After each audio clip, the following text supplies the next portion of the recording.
In the last two videos, we talked about how line and shape are used to support storytelling. We also use visual language to create a sense of space. If you look at this photograph, you can see how the parallel lines of the walkway appear to get closer together as they move further away. Also, the closest balls are lower in the frame and appear far apart, while the ones in the distance appear closer together in frame and are obviously much smaller. We mimic these attributes in our storyboarding to create the illusion of depth. This is known as linear perspective. By positioning the vertical lines, we can create the illusion of space or depth, like a road receding into the distance. By using heavier weight at the bottom of the frame and lighter weight towards the top of the frame, we can make it look like they're getting further away. We add to the illusion using the location of elements within the frame, placing things higher to make them appear further away. Using location as a depth cue is even more effective when we combine it with size differences, making things smaller to make them appear further away. Let's take a look how the illusion of space is created in our storyboards and concept art. I really like this image. I love this sequence of storyboards. This is when the house floats up, and the way that he created depth in the 2D plane is by giving a vanishing point in the background. So a one-point perspective is basically showing depth at a single point. So let's say you look here at this point, and that's your vanishing point, and then you'll have like a horizon line that goes across there, and then all of your lines converge at that one point.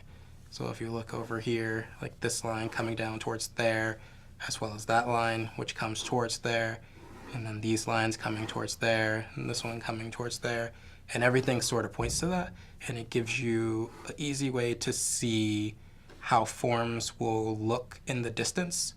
So like if you look at this car, usually like when you start off, you want to start with just blocks, because it's really easy to see it that way. So if this is a block, and then this is a block here, and as you can see, it gets smaller and smaller. So you have like these geometric shapes that are really simple, even up until like the largest buildings here. They're all just simple geometric shapes. This is a great image, a concept art from The Incredibles, where we see Bob. Now he's no longer a superhero, and he's working in an office building as an insurance person. One thing that I really love about the image is that everybody gets a cube, and Bob, this amazing guy who's supposed to be a superhero, gets the one cube with the giant pillar in it. So space is described as like, there's an emotional component where we talk about how he is not doing what he's supposed to be doing, and he's not free to do what he wants to do, and the space is telling us that he's compressed. This giant guy is compressed in this tiny little space, and is sort of almost imprisoned by the space that we see here. Now, our compositional elements in this panel from Cars 3 really help us achieve a sense of space. This curve that's happening in the distance, because we know that these gridded patterns in the artist's mind are of equal length, really give us a sense of movement around this curve. They give us a sense of space as these bigger versions of that shape recede into smaller versions around the curve. Again, directionals, we have boxes that feel stagnant, maybe slower than Lightning McQueen, who's a more dynamic shape. But we've also got them all aiming towards Lightning McQueen, so we know where to look at all times, and they really help force our eye. And really force it because of how the line work is also pushing our eye that way.